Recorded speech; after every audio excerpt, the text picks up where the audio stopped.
Assalamualaikum warahmatullahi ta'ala barakatuh. An bɛ foli ani tanu an b'o lase fans club Sewa Sport lamɛnjɛkulu bɛɛ lajɛlen ma tilenna yɛrɛ la Ala ka su kayira Ala k'o di an bɛɛ lajɛlen ma laadala ko la i b'a fɔ b'a kalama cogo min na ntɛnɛn alamisa ka se ka wele bila an ka athlète kɔrɔ balontanna kɔrɔ basketkɛla kɔrɔ ma bi su in na sa an n'an balimakɛ an n'ale bɛna ɲɔgɔn sɔrɔ donc n'a tulo b'an na nin waati in na fo parikaw fɛ yen a bɛ se ka a kan labila an ka tɛmɛ ni baro ye n'a balimakɛ Gawusu Samusi Sila i n'ale bɛna ɲɔgɔn sɔrɔ nin waati in na an b'a fɔ bɛɛ lajɛlen ni ɲakuma. Ouais, Gawusu, bonsoir. Ça va, ko ka ɲi? Bon, ne bɛ Lyon, ne tɛ Paris, ne bɛ Lyon. Ne bɛ Lyon 7e arrondissement na, yaya. I yɛrɛ don kɔri baasi t'i yɛrɛ la. Seba Daɲogo an b'a fɔ i bisimila an b'a fɔ lienkaw bɛɛ lajɛlen ka kɛnɛ ayiwa su in na laadalako la ka se ka wele bila balontanakɔrɔ basketkɛla kɔrɔ ma su in na wele o siri ma Seba Daɲogo an b'a fɔ ɲininkali fɔlɔ min n'an m'o tɛngu la i b'a fɔ laadalako la o bɛ tɛngu bɛɛ lajɛlen la tuguni na Seba Daɲogo yɛrɛ jɔnni a bangena min a si bɛ san joli la yala Seba Daɲogo a furulen de wa den b'a bolo wa i y'a fɔ ka ban k'i sigilen don Lyon o y'an ka ɲininkali gale an bɛ min tɛngu bɛɛ lajɛlen la Seba Daɲogo k'a jira la fana k'a fɔ i ni balimakɛ de bɛ ɲɔgɔn fɛ Gawusu Samusi Sila radio Sewa ale kumaso o kɔnɔna na. Gawusu i ka ɲininkali diyara n ye yanni n ka n da don kuma na n bɛ radio baarakɛlaw yɛrɛ fo fɔlɔ e ni Yakubu radio baarakɛla Sewa bɛɛ lajɛlen n b'aw bɛɛ fo fɔlɔ k'aw waleɲuman dɔn parce que n'i ko mɔgɔ ma n'an ka jɛ ko ma n'an ka kɛlɛ hɔrɔnya de y'a kɛ a ye ne wele bon jeliba diyaɲɛ ni sport kanu de y'a to a ye ne wele mais ala kira fo kisi ni nɛɛma b'a ye mais ala fo k'an fa ni n ba fo n ka jɛnnabɔ sababu bɔra olu minnu na ne tɔgɔ Mahamadu Seiba Daɲogo ne wolola Manɛnkura le 18 novembre 1976 ne wolola Manɛnkura ne furulen don den cɛmanin kelen den musomanin kelen bɛ ne bolo yaya bon ne fa bɛ Bamakɔ ne ba fatura donc raison pour laquelle o ye ne ka ɲininkali fɔlɔ o ye ne ka réponse ye faamuyali sɔrɔla o ɲininkali jaabi la Seba Daɲogo an bɛ dugawu kɛ Ala ka i den fila ninnu Ala k'u balo Ala k'i ni muso kɔrɔ ɲɔgɔn fɛ bangebaa musoman min bɛ balo la Ala ka a ɲɛ mɛn a la o tɛmɛnen kɔfɛ ɲininkali filanan min n'an b'o tɛngu la ayiwa Seba i donna balontan milieu de la k'a jirɛ la fana yanni an ka ɲininkali filanan kɛ ayiwa fans club Sewa Sport groupe don groupe min n'a créé don uniquement joliba supporters a n'a kunnafonidilaw olu dɔrɔn de bɛ groupe in sanfɛ ayiwa ɲininkali filanan n'an b'o tɛngu la Seba Daɲogo e nana balontan na cogo di o y'an ka ɲininkali filanan ye ka tɛngu la discipline ka ca mais Seba nana balontan na cogo di kɛrɛnkɛrɛnya na i bɛ se k'i da don o la k'o ɲɛfɔ an ye dakuruya damadɔ la. Bura i ka ɲininkali filanan a diyara n ye a bonyana ma bon e b'a dɔn mɔgɔ bɛ balontan daminɛ kare kɔnɔ bon ne fa tun ye boxeur de a tun bɛ boxe de kɛ fɔlɔ donc ni ekɔli kun bilala a tun bɛ ne ni n dɔgɔnin ta a bɛ taga n'a ye Amisɔri la a bɛ taga n'a ye boxe kɛyɔrɔ la bon école fɛnɛ kɔnɔna la an mɛ interquartier kɛ an ye interscolaire kɛ bon depuis jardin na depuis ka ne to jardin na an bɛ jardin balontan kɛ saliba kɔnɔ y'a ye an ka entraîneur hali sini ne tɛ ɲinɛ a kɔ a tɔgɔ ko Saka y'a ye bon o tun bɛ to ka taa ne nɔfɛ tu vois so ka taga ne bila denmisɛnnin balontan na bon ne ye balontan daminɛ carré kɔnɔ mais n bɛ boxe kɛ ne ka cɛkɔrɔba yɛrɛ tun bɛ fɛ ka kɛ boxeur de ya ne kɔmɔw kɛ Mali la ka kɔmɔw kɛ ancien combattant na ka kɔmɔw kɛ omnisport la y'a ye bon ne y'olu bɛɛ kɛ mais a tun tɛ n bali n ka taa wula fɛ ka taa balontan y'a ye mais tuma bɛɛ n'ale tun tɛ voyage la a tun bɛ minɛ don o don ka taa ni omnisport la ka taa n bila boli la n bɛ terrainba 10 tours kɛ o b'a sɔrɔ n ka dɔgɔ ne yɛrɛ fa ye sportif de boxeur kɔrɔ tun don Bala Sise de tun y'u ka entraîneur ye Ala ka hinɛ a la ka dayɔrɔ sumaya bon ne ka cɛkɔrɔba yɛrɛ hali bi a bɛ Ɲila a bɛ Dawurabugu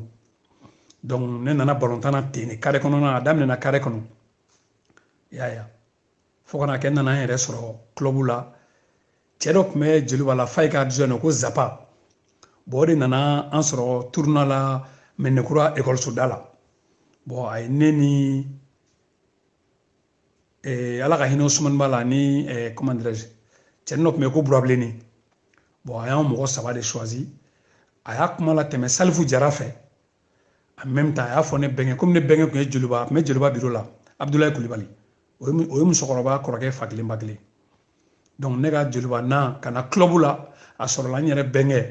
ani Zapa de fɛ ani Salifu Jara ne nana ten de Jeliba la. Ayiwa Mamadu Seba faamuyali sɔrɔla la k'i to Omnisport la boli la carré kɔnɔna na k'i ta ka taa ne Joliba ayiwa an bɛ se ka dɔn yanni an ka se Joliba ma yala Seba ye tɔn jumɛn kɛ Iri kɔnɔna na ou bien Seba a y'a daminɛ Joliba yɛrɛ la directement Seba i bɛ se k'i da don a la k'o ɲɛfɔ an ɲɛna dɔɔniya Seba o y'an ka ɲininkali sabanan ye ka tɛngu la su in na. Non ne y'a daminɛ n ye tɔn kɛ carré kɔnɔ club dɔ tun bɛ yen ko AS Dibarani AS Dibarani entraîneur tun tɔgɔ ko Bagɔlɛ Kulibali bon Bagɔlɛ in tun ye i y'a faamuya b'a la Esar de tun ka d'a ye Esar tun ka d'a ye trop bon Amadu Kulubali kelen min tun bɛ jouer Mariki ka libero la junior min taara coupe du monde junior la Amadu tun y'an ka gardien Amadu tun bɛ jɔ goal de la i y'a faamu Amadu Kulubali tun y'an ka goal ye bon ne dɔgɔnin don c'est mon cousin Amadu Sion ale tun y'an ka goal de AS Dibarani goal de tun y'ale donc fo ka na ne b'o la ka na ni ne ye Kanjura ASK Kanjura ka équipe Mɛnɛkura ne taara bɔtɔ Arnɛ Jara bon ani an kɔrɔkɛ dɔw tun bɛ yen nka minnu tun ka kɔrɔ n'a ye olu caman tun b'a la quoi o ye AS Kanjura bon ne ka tila ka na o la quoi i ye n faamu wa donc ne bɔr'o de la ka na Joliba la bon ne nana Joliba la ne ma mɛn Joliba la yɛrɛ o ye ne la yɛlɛma ka taa Abidjan ne ka taa école la Abidjan bon ne y'a daminɛ carré kɔnɔ de n tɛ nkalon tigɛ AS Dibarani ani ASK ne y'a daminɛ carré kɔnɔna de la fɔlɔ yanni n ka taga club la i y'a ye bon i sɔrɔl'o la Seba Daɲogo ayiwa an bɛ taa ɲɛfɛ i y'a fɔ a y'a daminɛ o équipe la carré kɔnɔna na ayiwa i bɛ se k'a ɲɛfɔ an ɲɛna kɛrɛnkɛrɛnnenya ye Joliba lasɔrɔ cogo di a n'a kɛra san min na hali n'a sɔrɔ i y'a kun tigɛ Joliba taga yɛrɛ a latigɛra cogo di a y'a sɔrɔ Seba bɛ catégorie jumɛn na kɛrɛnkɛrɛnnenya na a n'a kɛra san min na Seba o y'an ka ɲininkali naaninan ye ka tɛngu la su in na. bon ne nana Joliba la k'an to cadet la k'an to cadet niveau la ne ma min kɛ Joliba la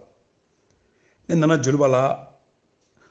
a y'a sɔrɔ Fayi de tun ye entraîneur ye Zapa tun ye adjoint Il y a un nana Djolibala quant au cas des niveaux là. Tu vois, donc on entraînement que on met à 14h. Donc on entraînement on 14h30 15h. Senior manana 16h quand entraînement on 16h30 nous mo be terrain na ou mo terrain na ou tana ko flanna. Faik metana ko flanna mais nana ne kunte jouer ali dega na ne kunte dega sur kuma be. Échauffement mana boila kapi mana ka équipe ta équipe mu kadai. Kapi manota an munu mo kura na le no apma on bla kerefe. Bon tchedok même menekura cinéma so la mais menekura ka deno ko bayni ayele mana buga sungula bo bayni manta autostop la ou ba meta sur douane gare yoro la manta mobla ne burableni Ousmane Ba ani Bavier afmena na Djoliba terena bon un baroke akoko muna kan te jouer de kana ya nyefay donc comme ça a trop ka foko bo balontana mo ko de biere la jouer au lieu robe mais on a découragé ni fay ka kibu bablo on a les sankurado amena chance soro ale kuma na encourager mais passer au dama mais waru dama ne nana Djolibala kan to kade niveau là ayiwa monsieur Daɲogo faamuyali sɔrɔl'o la kosɛbɛ an b'an sɛnsɛn ka taa ɲɛfɛ ayiwa i y'a fɔ i y'a daminɛ catégorie kade la an bɛ se ka dɔn kɛrɛnkɛrɛnnena i y'a daminɛ san jumɛn ani i taara génération minnu sɔrɔ kade la o wagati mɔgɔ damadɔ ka se ka hakili jigin o la seba ani e bɛ taa wagati min na kare kɔnɔ ntolanci la i y'a fɔ cogo min na Amadou Sion i bɔra k'o ta fɔ o tun bɛ jɔ aw ka jɔ la ayiwa seba yɛrɛ y'a daminɛ k'a to poste jumɛn na de ntolanci kɔnɔna na seba o y'an ka ɲininkali duurunan ye su in na ka tɛngu la. Bon ne ka génération Djolibala ne nana sɔrɔ Daru ninnu de bɛ yen Daru Dirisa Fɔnba o tun ka kɔrɔ n'a ye Ala ka hinɛ a la olu tun bɛ junior niveau la mais fa tun bɛ bɛɛ ɲagami ne nana Zafu sɔrɔ yen ne nana Damu Konate sɔrɔ yen ne nana Cɛnino fana sɔrɔ ko fa pele olu bɛɛ tun bɛ bɔ Bolibana bon Ousmane Ba fana ne ka génération ye Ousmane Goyita Ala ka hinɛ a la fa taara Esar la bon ani Magan Nɔgɔni Abuba olu bɛɛ tun bɛ junior la bon ani Ala ka hinɛ Sulemani Tarawele la o fatura terrain kan k'a to espace la bon Solo fana tun b'a la olu ye ne ka génération ye bon Alfuseni Karambe fana tun bɛ yen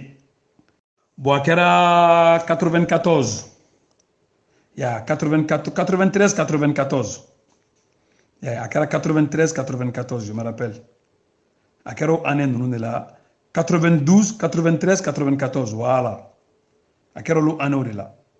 bon olu ye ne ka génération ye ne ni Darugu ye génération ye y'a ye bon ani Alfuseni Karambe Damu Fa Awuba Keita Ali Fergani Ali Touré bon olu de tun ye ne ka génération ye Djolibala y'a ye i y'a fɔ san 93 94 95 kɛra i ta wagati ye kade o kɔnɔna na i ye maa caman fɔ minnu ni u ye tɔgɔba sɔrɔ Mali balontan na surtout kɛrɛnkɛrɛnna Ala ka hinɛ Sulemani Tarawele la histoire kɔnɔna na hakili b'a la donni kama a y'a sɔrɔ an bɛ tribune solaire la an bɛ ka ntolanci la a fatura ka to ntolanci terrain o sanfɛ Ala ka baara dali nɔgɔya an b'an sɛnsɛn ka taa ɲɛfɛ kade la an bɛ se k'a dɔn i to kade la e première la sɔrɔ cogo di sabula caman bɛ kade ni junior la ka sɔrɔ o ma jouer première la yala i to kade la ka jouer première fɛ walima i ye catégorie ninnu étape bɛɛ lajɛlen de kɛ ka sɔrɔ ka na première la ayiwa i taara première fana na san min na an bɛ se k'a dɔn tigitigi dege karamɔgɔ jumɛn tun bɛ o wagati ani i taara ntolancila jumɛn sɔrɔ première kɔnɔna na o ye dakura damadɔ la ko o ɲɛfɔ an ɲɛna an ka ɲininkali wɔɔrɔnan o kɔnɔna na.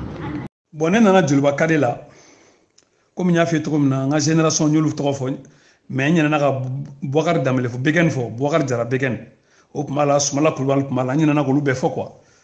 bon ani Ɲawere ninnu ni Yaku ninnu bon ne ye première la sɔrɔ cogo min na ou bien ne n to bon ne bɔra kade la bon comme u kun y'a ye école de tun ka gɛlɛn ne ka musokɔrɔba ma donc a ye ne to Djoliba kade la a ye ne ta ka taa n'a ye Abidjan y'a ye ne taalen ka taa Abidjan ne taara san kelen kɛ Abidjan donc ne nalen 2015 ka bɔ Abidjan ne nana sɔrɔ équipe nationale Modi Goyita équipe nationale sélection ni fɛnw kɛ bon ne ma se ka k'o présélection na parce que Modi Goyita ka équipe tun b'a bolo bon en même temps ne tora Djoliba junior la yen bon an bɛ championnat junior jouer dimanche sɔgɔmadaw fɛ ani lever de rideau omnisport la i y'a ye ni match yanni match ka kɛ u tun b'an bila an bɛ lever de rideau kɛ al'o yɛrɛ la fa tun tɛ ne la jouer a tun bɛ ne lasigi banna bon ne ye mɔgɔ min ye ne tɛ découragé découragement tɛ ne ka o y'a sɔrɔ dɔnkili dɔ bɔlen don a bɛ ja ko découragement n'est pas ivoirien bon ne y'o habitude ta n tɛ décourager comme n fa tun ye sportif kɔrɔ ye a bɛ ne lawuli dugukila fɛ n bɛ taa boli ni nana n bɛ n ko n bɛ taa ekɔli la donc ne nana championnat junior jouer o la championnat junior jouer o la o b'a sɔrɔ bɔtɔ ninnu bɛ sobe la c'est première la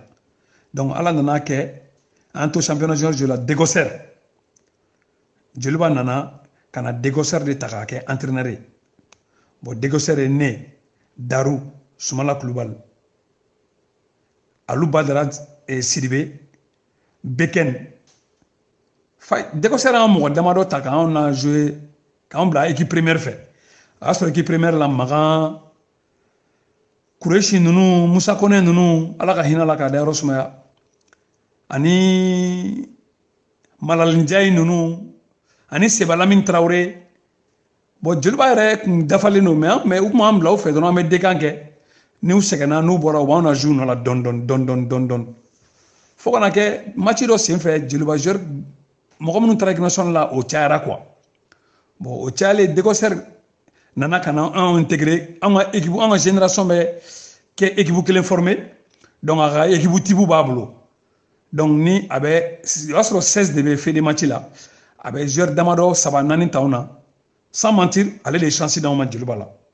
Dégosser de ne la yɛlɛ équipe première la Sidibé Mamadou Sidibé Dégosser an bɛ dugawu kɛ halisa ala k'a mɛn an kɔrɔ a bɛ Jelibugu sigi la anw yɛrɛ kɛrɛfɛ yan ayiwa an bɛ tɛmɛ ni ɲininkaliw ye halisa ayiwa i ko Dégosser de kɛra sababu ye ka na ni première la yala première sigi kɛra cogo di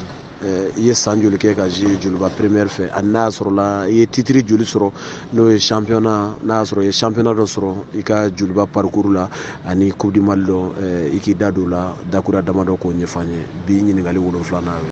Gawusu est-ce que i b'a dɔn diɲɛ fɛn fɛn n'a b'i nafa a lasɔrɔli ma nɔgɔn quoi ne ko ma difficulté sɔrɔ joliba jouer la n ye nkalon tigɛ primo kɔrɔkɛ tun tɛ ne bolo secondo ne ka cɛkɔrɔba bɔlen a la mɔgɔ minnu tun bɛ ne encourager u ka ko tun tɛ balontan ye ten quoi mais balontan kun ka d'u ye u tun bɛ ne l'encourager mɔgɔ fɔlɔ min yɛrɛ ye crampon san ne ye diɲɛlatigɛ yɛrɛ kɔnɔ ko n ka don sen na ka taa balontan o kɛra ne fa ye a kɛra mondial sport la ne siɲɛ fɔlɔ ka crampon don Musa Daɲago de ye crampon san ne ye walayi ala i y'a ye ko ne ka taa balontan n'a ye o de kɛra ne ka référence ye n ka cɛkɔrɔba de ale de ne l'encourager fɛn caman na ka fɛn caman ɲɛfɔ n ye mais ne tilala k'a faamu yɛrɛ tagalen ɲɛfɛ n ko jeliba yɛrɛ joueli fɔlɔ jeliba yɛrɛ tɔgɔ yɛrɛ ko fɛn belebeleba ye o y'a sɔrɔ a bɛ fɔ ko manɛkɔrɔkaden tɛ se ka jouer jeliba la k'a ka gɛlɛn jeliba joueli il faut que i ka fɛn caman fɔra quoi bon ne filɛ moi mentalement e b'a dɔn depuis mɔgɔ fitinin i bɛ fɔlɔ fɛn fɔlɔ min na o ye mental ye donc raison pour laquelle ne nana jeliba la j'étais très fort mentalement ne kɔni y'a bila n kunna k'a décider n ko fo n ka jouer jeliba la ne ye difficulté caman sɔrɔ n ka adaptation gɛlɛyara bon fɛn dɔ bɛ n ma dege a la quoi o ye mɔgɔw ka pɛrɛn n kunna k'an engueuler ne ma dege o la so i y'a ye bon i bɛ na diyagoya balontan de don tu apprends fa yɛrɛ tun b'a fɔ k'i tɛ se foyi la k'ale daga wo sɔgɔlen ka fisa n'i ye mais a b'o fɔ a bɛ tila k'i la jouer c'est pour que k'i la encourager donc ne tilala k'o bɛɛ de faamu k'o bɛɛ accumuler donc balontan na tiɲɛ yɛrɛ la joliba jouer ne ye difficulté sɔrɔ parce que minnu tun bɛ yen ka jouer ala ko tiɲɛ u tun b'u place mérité balontan o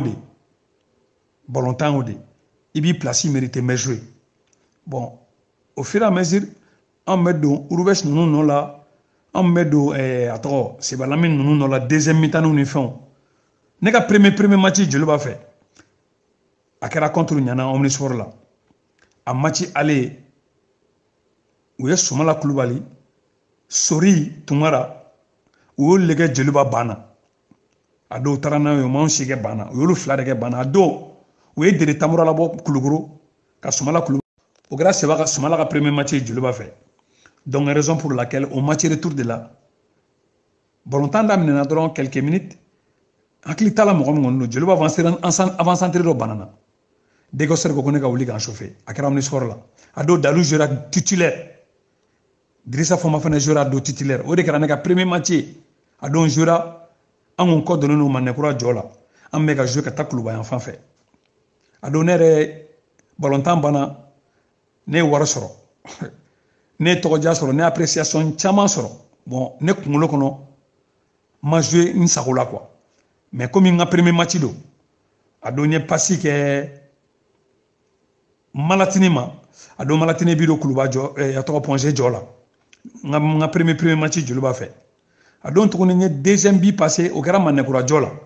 n bɛ ka jouer couloir droit de la don ne ye balontan daminɛ yɛrɛ balontan f'a tun bɛ ne la jouer latéral droit de la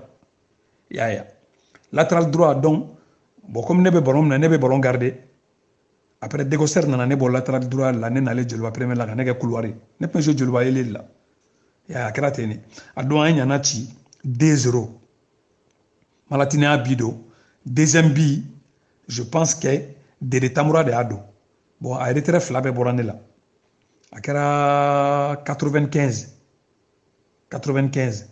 95 a kɛra o san bon i ka question min kɛra question laban ye effectivement ne titiri sɔrɔ Joliba la ne kɛra champion siɲɛ fila Joliba la ne ye coup du mal 1 sɔrɔ Joliba la bon n'i ye n ɲininka année la n bɛ se ka années f'i ye i y'a ye n'i ye n ɲininka année la n bɛ se ka années f'i ye faamuyali sɔrɔ ne na surtout i ka premier passé Gasu Jalo Malatini ma hakili bɛ action na kosɛbɛ kosɛbɛ kuluju fan fɛ donc n'o ye tableau ba kɔrɔ fanfɛla ye hakili b'a la kosɛbɛ un bon souvenir ayiwa an b'a sɛnsɛn ka taa ɲɛfɛ i y'a fɔ i ka kuma fana kɔnɔ ko Mendekurakaw wagati u b'a fɔ k'i kana taa se Joliba la k'i denmisɛnnin tɛ place sɔrɔ c'était pour que ka se ka denmisɛnninw décourager sabula waati Mendekura sarisi ka ca halisa n'i y'a Mendekura jateminɛ a sarisi ka ca kosɛbɛ a tun bɛ faamu a waati ayiwa i y'a fɔ k'i ye titiri sɔrɔ Joliba AS fɛ championnat i ye dɔ sɔrɔ i ye coup du mal dɔ sɔrɔ ayiwa hakili jigi don halisa a bɛ se ka kɛ ne ni min ne bɛ kuma na ne bɛ se ka y'a kalan mais caman b'i lamɛn olu t'a dɔn k'a fɔ ko Seba yɛrɛ y'a titiri sɔrɔ Joliba la a kɛra san jumɛn ani ni génération minnu ye titiri sɔrɔ a n'a kɛra dege karamɔgɔ min ka temps kɔnɔna na n'i bɛ se ka rappel o la dɔɔni ne balimakɛ. Ne ka championnat fɔlɔfɔlɔ sɔrɔli championnat ka fɔlɔfɔlɔ sɔrɔ Joliba la a kɛra avec Fagnéri kɛra champion ye san fɔlɔfɔlɔ min na a dernier match de la ne ma joué i y'a ye a kɛra Omnisport la Joliba kɛra champion san Fagnéri 2015 Joliba kɛra champion ye mais an ma coup du mal ta a san i y'a ye mais a match foyi tun tɛ ne ma sigi banna min na ou bien ne ma joué a la match la deuxième mi-temps min na Fagnéri tun bɛ ne la joué deuxième mi-temps bon ne ka coup du mal filanan ani n ka championnat filanan ne ka coup du mal fɔlɔ ani n ka championnat a kɛra 98 an taara kɛ champion fo Sikaso a don ne tun bɛ banna ne ni Magani comité an de tun bɛ banni tusi la a don u ye Disa de labɔ deuxième mi-temps ka ne la jouer o y'a sɔrɔ match bɛ 0-0 la après u ye Barman labɔ ka comité la jouer après u ye Madi labɔ ka Magana jouer match tun bɛ 0-0 la a don ne jouera Jamutɛnɛ de tun bɛ ka ne marqué bon ne appel de balle dɔ kɛ profondeur la Dere Tamura ye ne lancé ne ye ballon dévié ka di comité ma comité ballon faga Jamutɛnɛ bolila ka taa a kan ballon ma faga totalement comité ballon bila Jamutɛnɛ kɔfɛ ne tiri kɛ yanni ballon ka jigin ballon taara jɔ kɔnɔ o kɛra an ka 1-0 ye o kɛra an ka 1-0 ye deuxième bi a tɔgɔ Sebalamin de taara ni ballon ye côté droit la Sikaso ka retrait kɛ Magan natɔ Magan ballon tan plat de pied ballon taara jɔ kɔnɔ a don an ye Tata bati 2-0 a don a san an kɛra champion ye Sikaso ye a don an ka tour du stade kɛ Sikasokaw yɛrɛ fu tun bɛ ka se ka gabakurun kɛ k'an bɔ donc an kɛra champion o match laban bɛnna contre CSKA ma bon o kɛra avec Ali Ouattara ani Gobert o man si la joué o ye Joliba espoir de la jouer a match la ya do CSKA ye Joliba bati hali ni CSKA tun ye 10-0 kun kan na an kɛra champion ye donc an bɛ ka coup du mal final préparé contre le stade donc coup du mal final la o b'a sɔrɔ hali 18 fɛnɛ tun tɛ kɛ fédé match la 16 de tun bɛ kɛ fédé match la a don Ali Ouattara ne sigi banna fɛnɛ deuxième mi-temps ye ne ni Magan bila k'an chauffer a don an ye penalty sɔrɔ Alu Traoré y'a tan ka jɛ donc an chauffé la après o ye Magan de la jouer a match la tu vois parce que Issa Banana oui Barman na signata Barman ngel latéral ko maga jouer maga tara jouer ñafé militaire na ya Barman no la maga ne a 1 bidon ngayna 1-0 o kera ne ka coup du Mali joluba fait 98 voilà qui va la très bien ya Une très bonne mémoire et Kungolo kan koswe action datu yagli ba bela abi famu bela jelini ketugo ay ama sese katanye fe ami bo juluba kono doni ami ta équipe nationale kono yala am se ga do Mamadou Seba i sélection nationale kewa na soro i sélection nationale ke i kadi kewa i junior ka walma i chance soro directement ka ji première de la na soro la i jira première la am se ka do akera sanju mais équipe nationale en bref a parcours kera tugudi na soro Seba Mamadou Seba i équipe nationale no Mali équipe nationale ke Gawsu ga ngali konontana jaranye Gawsu bien fin to ba fa ko il faut mieux d'être chanceux que d'être talentueux. Balontana ni ay neti se ka fen ba fo ka wasa parce que balontana ne ma garzege soro dien fen be garzege hal ni mo do bla jaman dinge kono mo saba nani duri ba soro mo fla de be boni jamai to saba nunu ute garzege soro ka jaman soro tina fo ko wore ala e blogon dun da mu ke kele to mina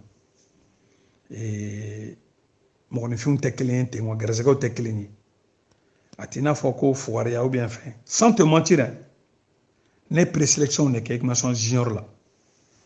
équipe nationale la mo mi voyager ne akara duruni la ko équipe nationale kade esar flane flan non ni burable non be mala san quoi junior de kundo kade de kundo en fait la ko ni duru de kundo nga kade entraîneur yo mo damado de taw kade la ne daru kana na au junior la bon ne voyager aussi en fait kata Mauritanie ana lenga bo Mauritanie do équipe nationale di Mori Goitama bon Mori Goitama na ni makanketa non wa so tiens la. Moi, je n'étais pas mûr. Je n'étais pas prêt à jouer en équipe nationale junior. Au contexte où on a quoi. Donc, Morgotaye, équipe où a première jour où tu as gagné. Ado, à 100, où tu as Burkina, éliminé, on a joué Ghana. Ghana de où éliminé la Coupe d'Afrique junior phase finale là. Bon, après sélection, on est mal l'année, l'interne après mourir 20 joueurs, à la 20 joueurs, 22 joueurs gardés. Aya on a jinga bo interne na ma be ap me kene la quoi bon ne fene ko mo gomi ne ga vie sportive stabilité ba kunta la quoi bon sur la vie famille nga o fene o sur la vie familiale la quoi nga sokono j'étais pas stable bon ko nous c'est trop profond mo manana entre mangaro ni fauna gasu tiere la magarzega soro ya bon ni présélection minke équipe nationale espoir pour gata Jeux olympiques là Cheikh Diallo de présélection là au fenêtre 2015 katani Nigeria katani Sénégal ya kakla katani Togo bon match nunu na ni deuxième mi-temps en Sénégal je pense que Drissa Diakité non là bon on a Sénégal on a éliminé Mamadou Konaté on a sur le amuni sur glan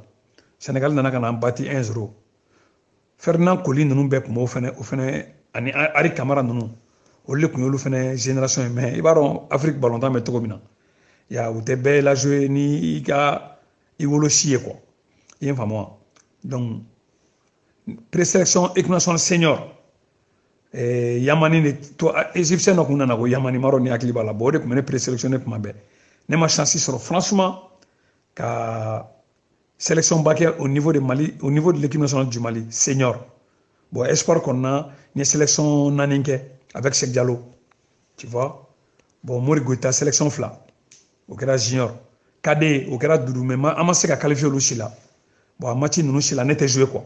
N'était galon, mais même la banne, tout Chila. Il y a bon longtemps, Garzege. Bon, entraîneur, fait une beniga joueur d'eau. Ya. Bon, au réclame Mali, bon longtemps, en second donning quoi. Ya ne fen chaman ye balontana munu a essayé de déstabiliser Donny mais j'ai pas voulu laisser faire yen famo bon le football aussi sport do na nyani bolo il be se ka dien be balo la foni mo gomnu ti krefe bon na ma nyai folo bolo fene c'est pas la fin du monde quoi la vie continue le football c'est éphémère bon bi mo do be olu to te fo balontana tuguni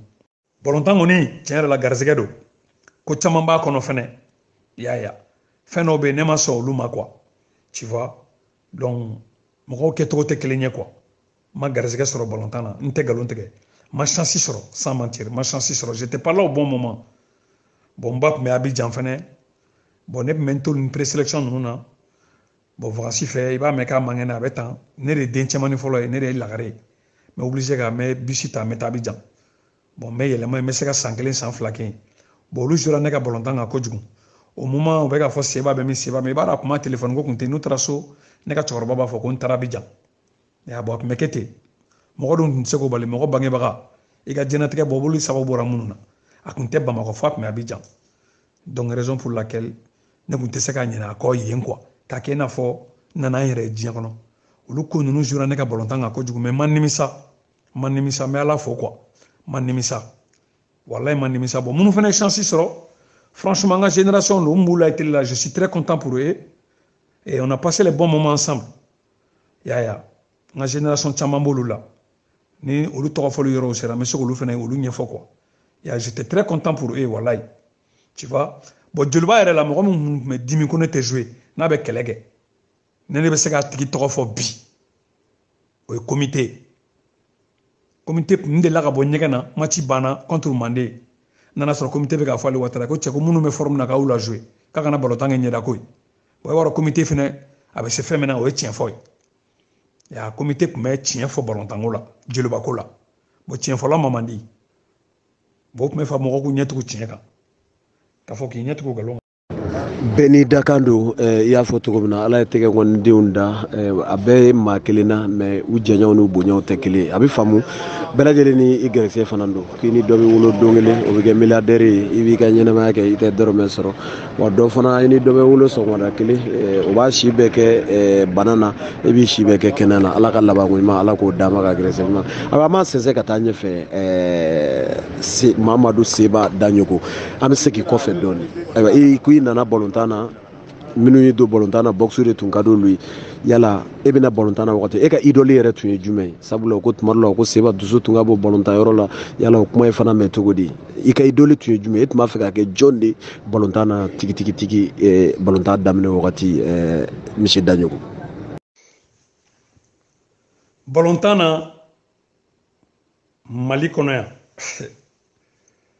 ne ka l'idole balotan na ni ko n k'a fɔ diɲɛ yɛrɛ kɔnɔ balotan na ne ka l'idole n tɛ nkalonitigi ye ne ka l'idole tun ye George Weah ye George Weah tun ka di ne ye Ivoiriyɛnw Ablaye Traoré Ben Badi tun ka di ne ye olu fila ne tun bɛ fɛ k'u imiter balotan na i ye n faamu wa bon n'i ko ne ka balontana minnu diyara ne ye Mali kɔnɔ n'i ko ne k'u fɔ fɛnɛ n bɛ se k'u f'i ye olu tɛ ne tɔɔrɔ bɛɛ n'i diyaɲɛfɛn don ne fɛnɛ kun ka di dɔw ye ne man di dɔw ye bon Gawusu an ka segin kɔfɛ dɔɔnin i y'a fɔ cogo min na ko mɔgɔw ko ne dusu kun ka bon bon n y'a f'i ɲɛna fɛn dɔw bɛ yen n'olu bɛ kɔrɔbaya quoi i ye n faamu wa ne ka levier ma sɔn terikɛya ma terikɛ kun t'a la parce que a kun dusu ka bon bon tiɲɛ fɔla dun ma man di Gawusu n'i y'a kɛ cogo cogo n'i y'a kɛ ne la ni ne bɛ ni tiɲɛ n b'a f'i ye i bɛ se k'a fɔ de k'i tɛ na jouer n bɛ taa so problème foyi t'a la Gawusu Dégosɛr kɛra sababu ye ka ne la jouer Joliba la dɛ Dégosɛr kɛra sababu ye ka ne la jouer Joliba la Dégosɛr ye ne lancer Joliba la mais ne ka entraîneur ba Mali kɔnɔ ne ka entraîneur ba Mali kɔnɔ Fanyɛri Jara don Gawusu ne bɛna kuma kelen dɔrɔn de f'i ye don dɔ la an bɛ Mamadu Konate la Mande ka 1-0 bɛ Fanyɛri la n ko san min na Fanyɛri kɛra champion n bɛna a ɲɛ f'i ye a ye ne bila ne kan chauffeur ne ye chauffeur a ye ne sama ka na ni ne ko na yan ne nana a ko bon ko kuma caman nege tɛ ne la min n'i la jouer côté gauche la i bɛ jouer karisa nɔ la latéral min filɛ nin ye n'i nana ni ballon 3 ye Fanyɛri a bɛ ɲi la bi ne bɛ ɲi la a bɛ se ka wele a b'a ɲininka a ko n'i nana ni ballon 3 ye n'a ye ballon fila min la n b'i kɛ remplaçant ye Mande ka 1-0 bɛ ne la ne tɛ se ka taa tan dɛ min n'i la jouer wa an bɛ gagner an n'an ka 3 points bɛ taa so n'an gagne hali n t'a f'i ye ko félicitations parce que ne n'i marqué dɔrɔn ballontan dabila Fanyɛri tun bɛ mɔgɔ bila en confiance a bɛ dusu don mɔgɔ kɔnɔ a b'a yir'i la k'a fɔ ko nin y'i jeté min filɛ nin si man se k'i marqué kuma laban kɛra o ye a ko nin latéral dɔrɔn tɛ dɛ n'i ye ballon minɛ i bɛ nin défense bɛɛ de ko i bɛ bi di Gawusu ma a b'a dɔn an bɛ gagné n'an y'a égaliser wa n bɛ fɛ bi deuxième bi ni troisième bi n'an b'a dɔn hali 4 hali 5 a ka bɔ i la n'a ma bɔ i la kana se n ka terrain na tuguni Joliba terrain na n tɛ fɛ k'i ye n ka terrain na bon ni mɔgɔ man di mɔgɔ ye t'o fɔ quoi deuxième mi-temps ne jouera Dede Tamaro ye ballon faga a ko k'a di Seba ma ballon dira ne ma ne ye ballon faga ne taara ni ballon ne ni Fasi tɛ inde kɛ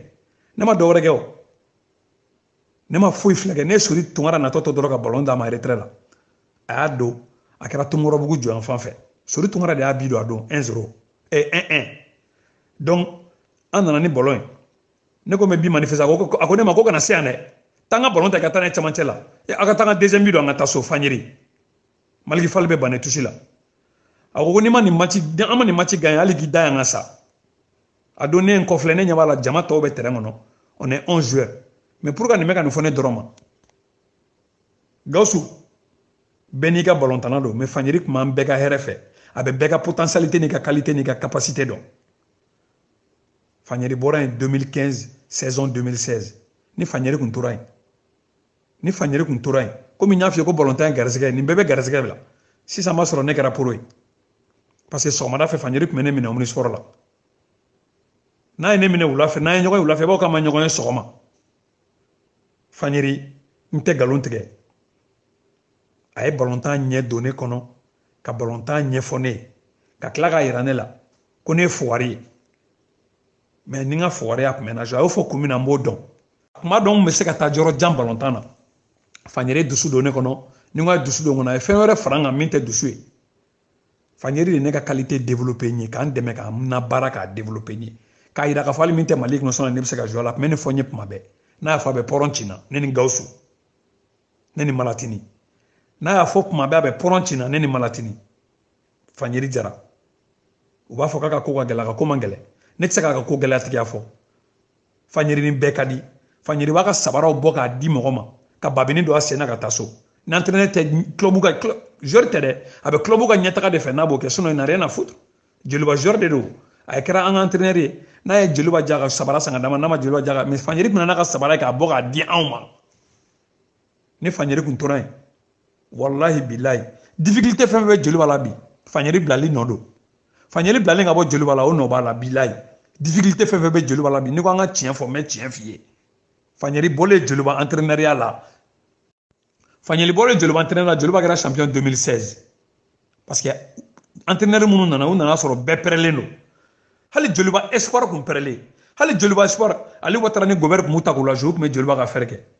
Fanyeri y'a ka 35 joueurs bɛɛ bila a sen kan tuma min na o ye Fanyeri bɔ Joliba entraîneur la ka na ni Ali Watara